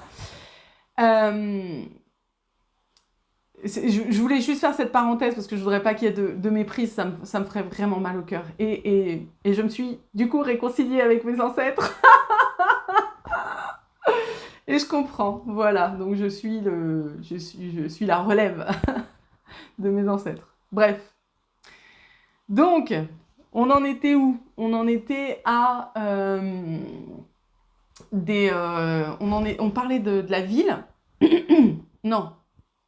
On parlait des régions. Attendez, je vais mettre pause parce que je ne sais plus. Bon, il a fallu carrément que je regarde parce que je ne savais plus où j'en étais. Donc, on va y arriver. C'est une vidéo qui est encore longue à ce que je vois. Donc effectivement, on va creuser les signes qu'on va nous envoyer par rapport à d'éventuelles autres vies, autres rêves. On va aller un peu plus loin dans les signes qu'ils nous ont donnés. On va évoluer un peu plus loin, on va creuser plus profond en nous et on va aller plus loin dans la vie et encore plus profond et plus loin. Et il n'y a que, effectivement, en faisant les rapprochements des informations, en recoupant certaines données qu'on a extraites par tout simplement la réflexion, hein, que on se... Comment dire? Un cheveu d'argent. Je suis très contente de mes cheveux blancs. Vraiment, je suis contente. J'appartiens encore plus à la lune maintenant. On va à force se déployer dans la vie. On va se déployer et on va améliorer le rêve. Et je pense que c'est ça en fait. On met tout sur le compte de Dieu, sur le compte d'un manipulateur, entre guillemets. Hein. Manipulateur n'est pas péjoratif dans ce cas-là, ni mauvais. Mais comme la grande machinerie de la vie, avec toute sa manipulation et son... Moi, ce que je voyais avant, c'était une sorte de grand cercle d'une conscience universelle à laquelle était... il y avait comme les rideaux, là, vous savez, les anneaux des rideaux qu'on tire comme ça. Il y avait plein d'anneaux sur cet anneau principal. Et chaque petit anneau, c'est nous. Et on est là et on tourne sous cet anneau, comme ça, accroché. Et un fil qui nous relie à cet anneau. Et c'est pour ça souvent que je parle d'intelligence, de conscience universelle. J'imagine toujours ce truc relié à l'anneau principal et puis on tourne un petit peu comme ça, comme des pantins selon le bon vouloir, et puis avec les fils, tout se mélange, et fait des rencontres, etc. J'avais beaucoup ça dans la tête pendant des années. Et c'est vrai qu'aujourd'hui, maintenant, ce que je vois, c'est qu'il y a une sorte de d'énergie principale, indéfinie, et je pense indéfinissable, qui est comme un globe au-dessus de versions merveilleuses de nous-mêmes en sommeil. Et nous sommes le produit de ce rêve. Et je pense que c'est pour ça, quand on dit qu'on rentre à la maison, je crois que tout simplement, on termine cette histoire-là, on se réveille, et puis on continue une autre vie, quoi, dans cette autre dimension. Et c'est pour ça que je pense que toutes les dimensions, les planètes, les trucs, les machins, je pense que tout ça ne sont que des rêves. Et c'est vrai que moi, je suis vraiment branchée au onirisme, hein. J'ai un truc avec ça. La plupart des choses que je fais, ce sont dans mes rêves, puisque même si je suis le produit d'un rêve, je suis capable de produire d'autres rêves. Et la plupart du temps, je vis des choses dans mes rêves qui sont soit des prémonitions pour ma vie ou pour mes livres. Et la plupart de ce que j'écris, en termes de poèmes, de nouvelles, de romans, d'informations qui me sont données, même au niveau de tout ce qui est occultisme, magie, déité, c'est par les rêves. Et c'est pour ça que cette vidéo, c'est ma vision personnelle. J'en suis arrivée là, aujourd'hui. Je vous livre tout ça. Et c'est pour ça aussi que je suis obligée de vous raconter un petit peu ma vie, puisque si j'avais pas d'exemple concret, si j'avais pas de vécu, je pourrais pas vous expliquer correctement tout ça. Donc, je ne crois pas qu'il soit nécessaire effectivement d'aller piocher dans des vies antérieures, etc., puisque je pense que ce sont des rêves antérieurs. Voilà. D'autres histoires, d'autres romans. Et ça me fait penser à ça, c'est-à-dire que je suis en train de lire un livre. Je suis avec des personnages, je vis une histoire fantastique, je suis avec eux, je suis dans leur rue, je suis dans leur vie, je suis dans leur groupe d'amis, je suis avec eux. Je sais qu'il y en a qui le font, hein. Ça les dérange pas de lire plusieurs livres en même temps. Ils vont ouvrir un autre livre, une autre histoire, qui ne sera pas du tout en relation avec ça. C'est un autre roman. Voilà, il y en a un pour les toilettes, un pour le salon, un pour je ne sais où. Et c'est quelque chose, moi, personnellement, encore une fois, hein, je ne peux pas le faire. Je ne le conçois pas, je trouve que ça n'a pas de sens. Je le comprends. Je sais qu'il y a des gens qui peuvent le faire et qui aiment ça. Et c'est pour ça, si on veut faire des régressions, ben on en fait. Moi, je ne critique pas le fait de faire des régressions. Je pense que ça n'a pas de sens. Je vis une histoire actuellement. Je suis dans mon histoire avec mes amis, ma famille, avec mes chats, avec mes plantes, avec mes abonnés. Et pourquoi j'irais vivre une autre vie? Pourquoi j'irais ramener un autre... ça va perturber mon roman, là, du coup. Je ramène une pièce de théâtre dans une autre pièce de théâtre, mais les gens vont plus rien comprendre déjà. Bon, même si on s'en fout de ce que les gens pensent, mais je veux dire, nous-mêmes, en premier lieu, on va plus rien comprendre et puis on va se perdre. Donc je pense qu'il faut vivre notre roman et faire nos propres choix qui sont, je pense, oui, non pas guidés, mais inspirés. Inspirer, l'inspiration, encore une fois. C'est une poétesse qui vous parle. Donc, l'inspiration, pour moi, c'est quelque chose d'extrêmement... C'est vital. C'est vital. L'inspiration permet de recevoir des messages au moment où on a décidé que pour nous, c'était idéal de les avoir, le fameux moment opportun. Et c'est rigolo parce qu'on disait, oui, faut attendre le moment opportun, ça viendra. Et puis de l'autre côté, il y a quelqu'un qui dit, non mais il faut pas attendre le bon moment c'est maintenant, si tu ne saisis pas maintenant, tu n'auras pas ton opportunité. Que penser de tout ça, de ces constantes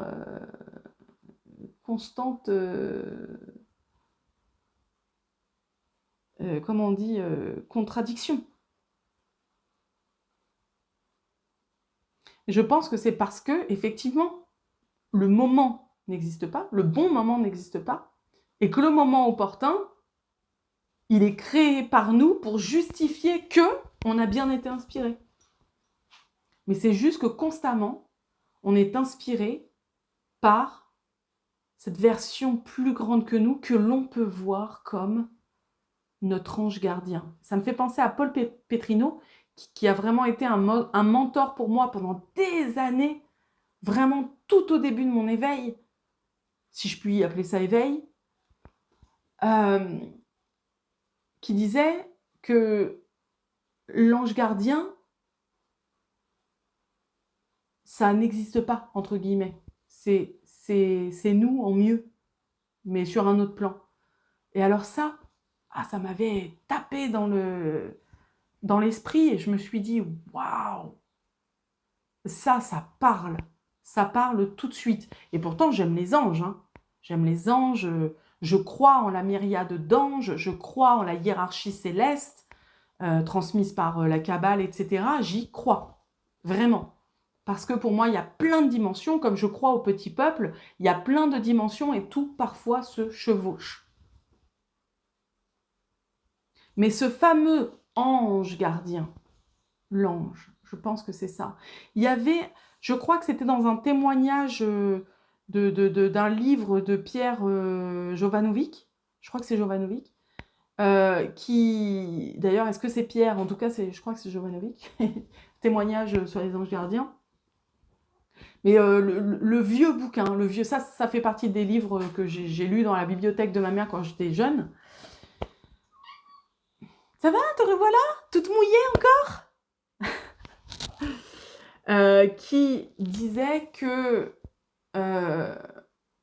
il y a une personne qui a fait donc une NDE, enfin une EMI, hein, expérience de mort imminente, et qui a vu son ange arriver. Tout à fait. Et que son ange était sous forme splendide, avec des ailes immenses, etc. Et la personne lui a dit ah, mais tu as des ailes alors, tu es ailé, tu es fantastique. Moi qui ne croyais pas à ça, pour moi, il n'y avait pas d'ange gardien, il n'y avait pas de truc et tout. Et donc, cet ange lui a dit, je suis désolée, j'ai un chat qui fait l'acrobate depuis tout à l'heure. Cet ange lui dit, mais c'est parce que c'est comme ça que tu voulais que tu voulais nous voir en fait, que tu voulais qu'on te prouve en fait. Je vous dis ça en version brouillon parce que ça remonte à au moins 30 ans cette histoire, plus de 30 ans que j'ai lu ça, mais ça m'est toujours resté dans la tête. Et je crois que c'est ça, hein. Je crois, je suis venue te voir avec mes grandes ailes, parce que c'est ce que tu voulais voir en fait. C'est la preuve que tu voulais, je sais pas quoi, mais je peux venir sans ailes, hein, si tu veux. Et en gros, ça tient vraiment de l'onirisme tout ça. Tout est possible, tout est possible. Il n'y a aucune limite. Je veux dire, ceux qui font des EMI traversent les murs, entendent les conversations qui sont à des kilomètres, etc. Voient tout ce qui se passe. Enfin, il n'y a que quand on rêve qu'on a cette possibilité-là. Je veux dire, notre lit, c'est une immense batterie. On a notre téléphone qui a le chargeur, la caméra qui a le chargeur, la télé qui est reliée à l'électricité. Nous, on est en roue libre, on n'a absolument rien. On dit, ah oui, mais si, il faut manger pour avoir de l'énergie. Comment ça se fait qu'il y en a qui ne mangent pas et qui ont de l'énergie? Juste, ils vont boire de l'eau. Ah ouais, mais l'eau, c'est une énergie aussi et tout. Ok, mais ils dorment quand même. À quoi ça sert le sommeil? Ouais, mais c'est pour nos organes, parce que nos corps se réparent et tout. Oui, mais qu'est-ce qu'on fait pendant qu'on dort? On rêve. Ouais, mais non, il y en a qui y rêvent pas, etc. Si, c'est prouvé aujourd'hui. Merci Dieu. C'est prouvé. C'est juste que le souvenir n'est pas... ne se fait pas, en fait. Il n'y a pas le souvenir du rêve. Mais il y a un rêve. Il y a une activité cérébrale au niveau du rêve, etc. Donc, toutes les nuits, on va se brancher.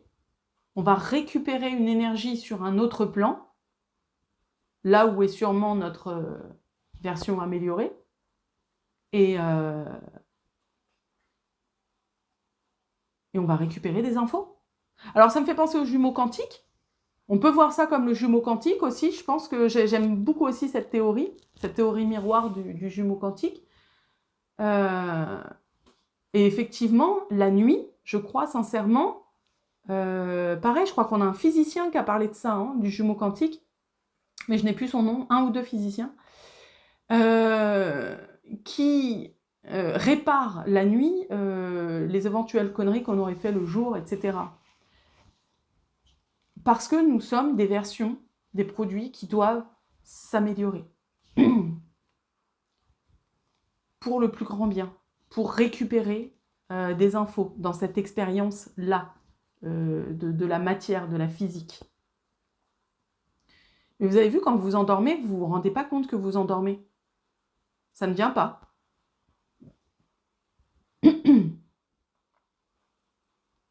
Vous êtes là, vous vous dites, ouais, je me mets en conscience là, allez, je me mets en conscience et...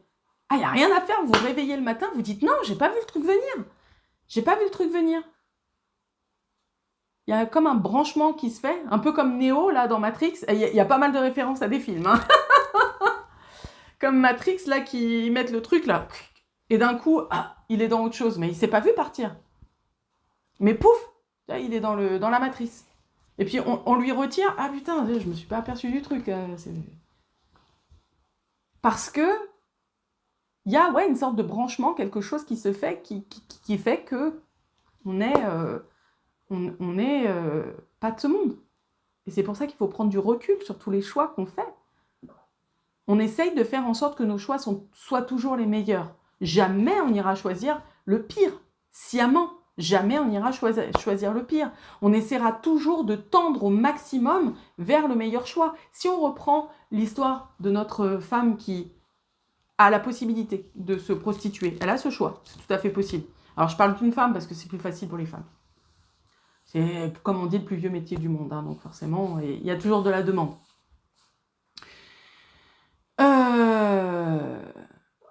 Il y a des personnes qui se prostituent et qui le vivent merveilleusement bien. C'est ce qu'ils ont voulu. Homme ou femme, c'est ce qu'ils ont voulu. Mais c'est infime. C'est pas du tout la majorité. Pas du tout. Mais ça existe. Et c'est ça qui est formidable dans notre monde, c'est que tout existe. Comme on dit, il faut de tout pour faire un monde. Les goûts et les couleurs ne se discutent pas. Notre-Dame, là, elle aurait pu choisir la prostitution. Mais elle sait que c'est pas pérenne, c'est pas une situation pérenne. C'est pas viable jusqu'à 90 ans, quoi. Ça existe aussi, vous allez me dire. Mais ce n'est pas la solution que tout à chacun prendrait. Alors, il y en a qui vont la prendre et qui vont se dire, je fais ça juste 2 secondes, et puis, juste histoire d'avoir un peu de pognon, et puis, après, je repasse. Ouais, c'est un choix. C'est possible. Si pour cette personne, c'est pas le pire des choix, parce que pour elle, le pire des choix, ce serait carrément d'aller dans la rue et de faire la manche, mais pour elle, son choix, c'est de faire un peu de prostitution et d'en sortir derrière. C'est possible. Mais il y en a, aller dans la rue et faire la manche, c'est pas le pire choix. Le pire choix, ce serait la prostitution. Donc, je vous ai pris, je le redis encore une fois, cet exemple qui est hardcore. C'est terrible. Mais ça existe. Alors après, effectivement, on peut aller dans d'autres choses. On peut se dire que, voilà, cette femme, effectivement, son mari l'a trompée, bon, ils ont fait un divorce, elle a récupéré de l'argent pendant le divorce, elle a la garde des enfants, c'est partagé, etc. Mais dans tout ça, il y a eu des choix aussi. C'était quoi le moins pire pour elle? C'était la garde des enfants juste le week-end? Ou une semaine et une semaine chacun et tout ça? c'est quoi le choix là-dedans? Le meilleur? Ça va dépendre de chacun. Et c'est pour ça qu'on y va toujours de notre petit conseil. Ah, tu devrais faire ça. Parce qu'on vit le truc. On met notre projection sur l'autre. Et pourquoi tu le quittes pas? C'est un salaud. Peut-être que pour elle, c'est son homme idéal. C'est pas un salaud, c'est son homme idéal. Peut-être qu'elle aime se faire traiter comme ça. Puis qu'à un moment donné, elle fera un autre choix. Mais pour l'instant, c'est son choix. Alors, on peut écouter. Être une oreille, ça, c'est quelque chose de très important. Écouter sans juger, sans conseiller.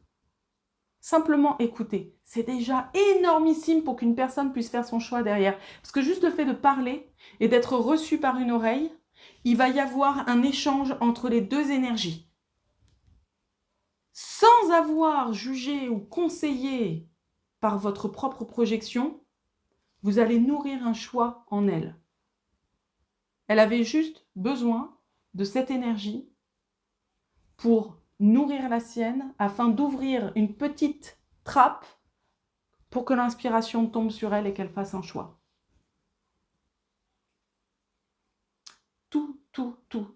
Toujours est une question de choix. Toujours. Et c'est pour ça que je vous dis que c'est votre super pouvoir. Vous pouvez avoir des dons, vous pouvez avoir des capacités, des choses comme ça. Alors vous allez me dire, ouais, mais si on a des capacités, ça veut dire que c'est bien dirigé, c'est bien la destinée. Si on a la capacité d'avoir une voix absolument magnifique de diva, c'est bien qu'on est fait pour la chanson. Et d'ailleurs, on le voit à chaque fois qu'elle chante, tout le monde est subjugué par sa voix. Oui, peut-être. Mais elle peut choisir de chanter pour être soit une grande star, soit de chanter pour la chorale de l'église. Elle fera son choix en fonction de ses manifestations personnelles. Je pense sincèrement que les capacités qui nous sont mises de naissance, on a aussi nos règles. Hein. Dans ce monde, on a nos règles. Et nos règles fonctionnent avec les astres, avec les hémisphères, les étoiles. Selon qu'on va être poisson ou gémeaux, on va avoir deux personnes radicalement différentes. Si vous mettez je sais pas moi, ça va être des généralités, mais il faut tenir compte bien sûr des ascendants, des descendants, des signes lunaires, tout ça, mais c'est ce qui fait toute notre richesse. Mais on a, par exemple, une femme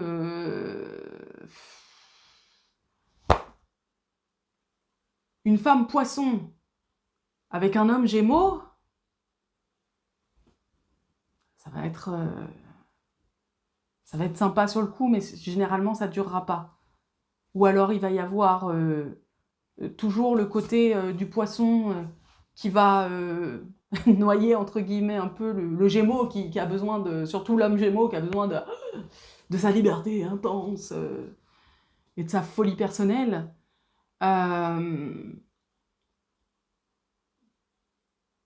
Ou alors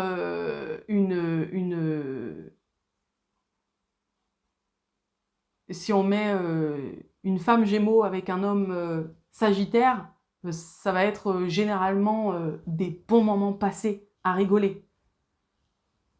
Tout ça, ce sont des règles qui vont nous... Comment dire? Qui vont nous gouverner dans ce monde physique, cette matérialité.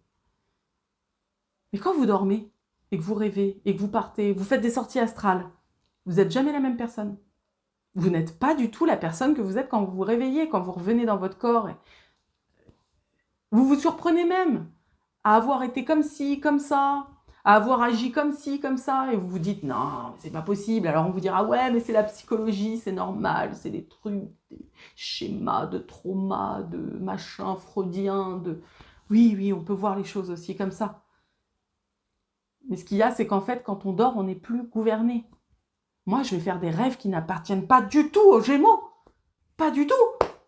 Je ne me reconnais pas. Quand je dors dans mes rêves, je suis une personne qui n'a rien à voir avec la personne que je suis quand je me réveille. Mais parce qu'on est défait de toute règle, on est libéré de toute règle. Et encore une fois, j'en reviens aux EMI.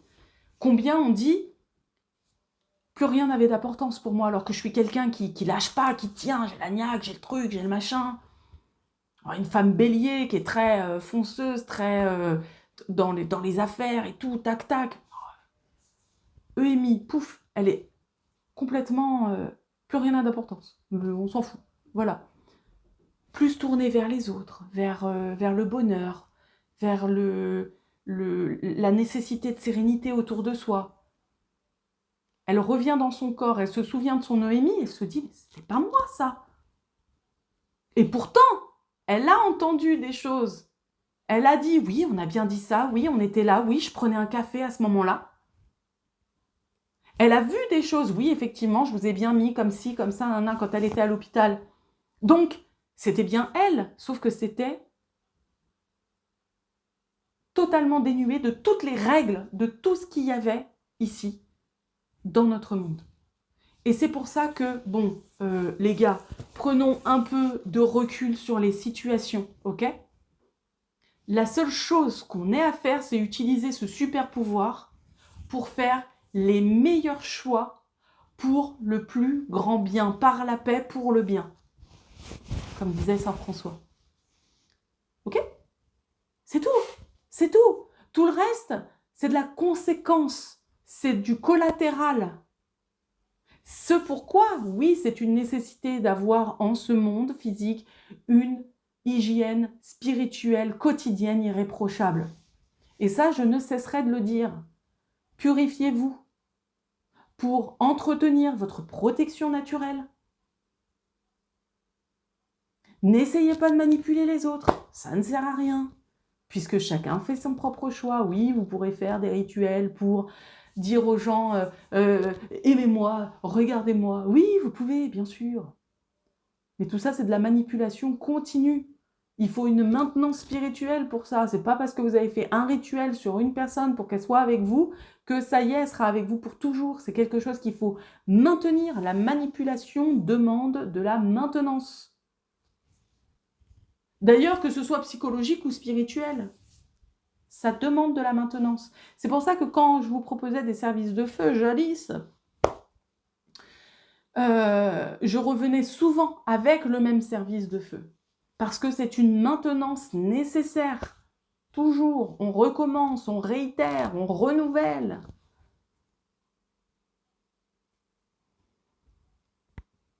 Mais quand vous n'êtes pas dans la manipulation, que vous êtes dans votre puissance personnelle et donc dans votre super pouvoir du choix, en conscience, il n'y a plus aucune manipulation, simplement, vous recevez l'inspiration et vous faites le choix en conséquence. C'est une pièce de théâtre, c'est un jeu. D'ailleurs, je ne sais plus qui a écrit le jeu de la vie, là. Mais ouais, c'est ça, c'est la vie est un jeu. Alors on cherche, on gratte, on s'inquiète, on suppose, on s'angoisse, on se hait, on cherche à s'aimer parce qu'on s'est fait des promesses. Ça, c'est notamment pour les personnes mariées qui se sont promis des trucs, tout ça, et du coup, il faut tenir la promesse pendant 60 ans. Sauf qu'on évolue. Aïe, aïe, aïe, pas évident. Et on est toujours dans le dur, dans le labeur, dans la persévérance lourde. Élevez-vous au-dessus de tout ça, soyez un aigle. Tournez là comme la buse là, au-dessus du pré là. Tournez. Regardez ce qui se passe en bas. Guettez. Vous allez voir. Enfin, je veux dire la buse. Ou le Milan. Quand ils sont tout en haut puis qui planent. Ils sont à 1 million de kilomètres de ce qu'on peut faire sur Terre, quoi. sur le plancher des vaches. Bon, pas 1 million de kilomètres, pas tant, parce qu'on le voit. Et puis alors, ils perçoivent quelque chose. Et là, en pic. Ils plongent en pic à une rapidité incroyable, une vitesse. Est-ce qu'ils s'éclatent au sol? Pas du tout. Pas du tout. Les serres la première et crac, ils ont chopé le truc. C'est exactement la même chose. Prenez de la hauteur sur vos vies. Prenez de la hauteur. Patientez, tranquille. Profitez des courants ascendants, descendants. Tournoyez autour de votre vie. Et dès que vous voyez quelque chose, vous plongez. Et vous saisissez. C'est tout. Et la chose que vous allez voir, c'est l'inspiration. Et vous allez vous saisir de cette inspiration et vous allez vous en nourrir. Et grâce à ça, vous allez pouvoir faire un choix. Voilà, donc il est nécessaire de prendre cette hauteur et de saisir les petites gouttes d'inspiration qui nous tombent sur l'esprit pour pouvoir faire des choix en conscience. Donc attention à vos pensées, à vos paroles, à vos actes, à vos décisions de situation, de mouvement, parce que quoi que vous fassiez, ça aura forcément des conséquences sur le monde à proprement parler. Ne vous laissez pas simplement guider, tenir par la main par un dieu manipulateur qui vous aime, mais essayez d'aller encore plus haut que tout ça. Aller plus haut, comme dirait Tina Arena, que de référence. Il y en a, c'est pas les meilleurs, mais on fait avec ce qui vient. D'aller plus haut systématiquement pour le plus grand bien. Toujours pour le plus grand bien. C'est vraiment quelque chose que je vous rabâche, mais on a toujours, tout ce qu'on fait a des conséquences sur autrui. Ce sont des choses que j'ai énormément ignorées, sciemment.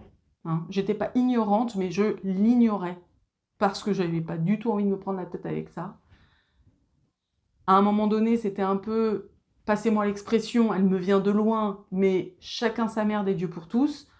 Sauf qu'aujourd'hui, je trouve que c'est une grande solution de facilité de se dégager complètement de toute responsabilité de ce qui nous entoure, alors que, on est responsable. Hein, voilà. Même dans le silence, même l'ermite qui se veut en ascèse et puis qui ne veut pas participer au monde autrement que par la prière, effectivement, une participation énorme par les pensées qu'il va envoyer. Donc c'est sûr, ce sont du collatéral qui est, je dirais, sain, qu'on va pas avoir tac en direct, mais qui nourrissent effectivement toutes ces boules d'énergie que nous appelons égrégores, et auxquelles on peut se connecter un petit peu n'importe quand. Donc, si vous êtes dans une situation où la vie n'est pas facile, où c'est compliqué, où vous avez peur pour demain, où malgré votre désir d'alignement, votre travail d'ancrage, etc., c'est toujours compliqué, dites-vous que dans la pire des situations que nous pouvons vivre en termes de conséquences, parce que les guerres qui font plus haut, hein, clairement, nous, on est des dommages collatéraux, ni plus ni moins, on aura, même si on évolue dans la conséquence, on subit même la conséquence de décisions d'élite, on aura toujours le choix de faire les choses pour le plus grand bien. Si demain il y avait la famine, etc., vous auriez le choix. Est-ce que je garde toutes mes boîtes de sardines? Ou est-ce que j'initie la formation d'une communauté de voisinage où on met tout en commun et on essaye de tous s'en sortir ensemble. Par exemple. Mais le choix vous appartient. Quoi qu'il arrive, de toute façon, il sera bon. Parce qu'il n'y a pas de bon ni de mauvais choix. Il y a un choix.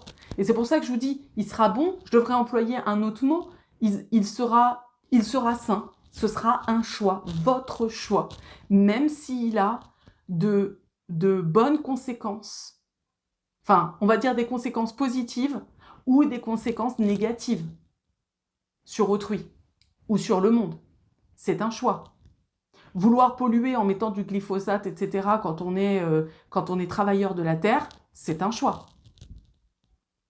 Et c'est en cela que il ne nous est pas possible, pas permis, mais pas possible de juger autrui. Puisque nous sommes tous comme ça, voilà, interdépendants, liés. Donc prenez de la hauteur, véritablement.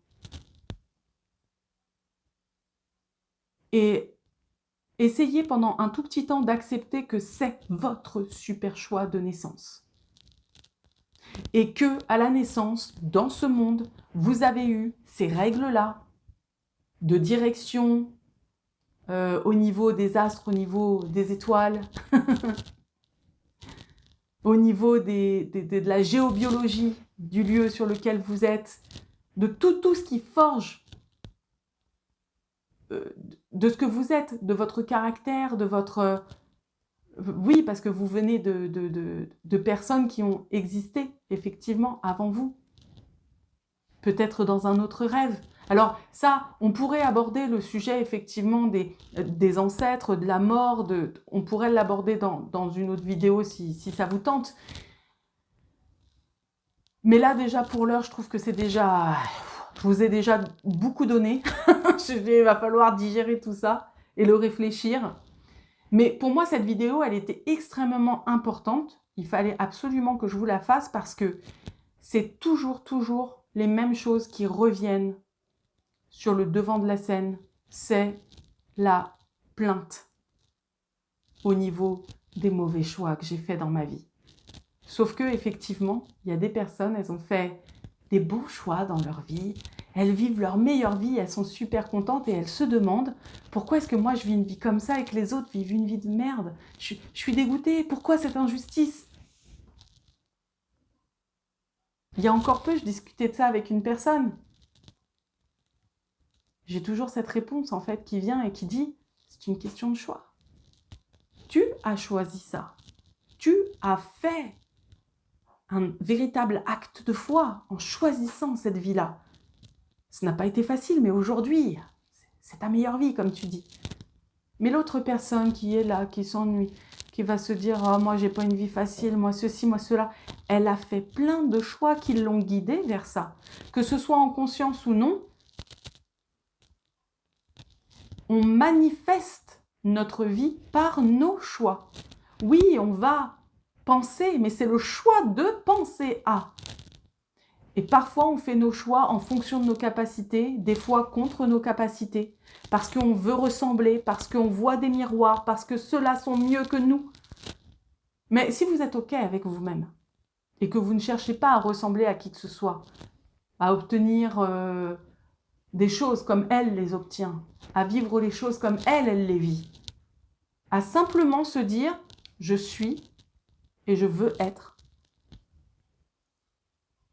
authentiquement. Les gouttes d'inspiration tombent, les choix se font. Tout le reste n'est qu'une question de foi.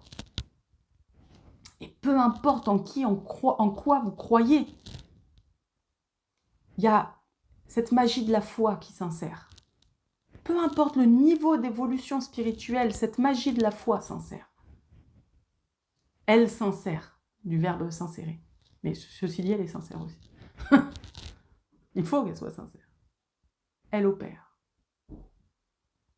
Et alors, on a la vie qu'on a, là, aujourd'hui, à l'instant T, pendant que je vous parle, parce qu'on a fait une succession de choix, inconsciemment, consciemment, mais on a fait une succession de choix.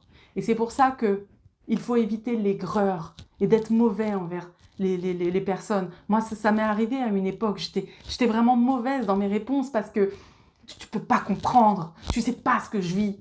Pourquoi tu fais ça alors que moi j'attends que tu fasses ça? Pourquoi ci? Pourquoi ça? Pourquoi? Et puis on s'en veut parce qu'on sait que les personnes, elles sont gentilles, elles sont là pour nous, elles nous assistent, elles veulent qu'on soit heureux ou heureuse.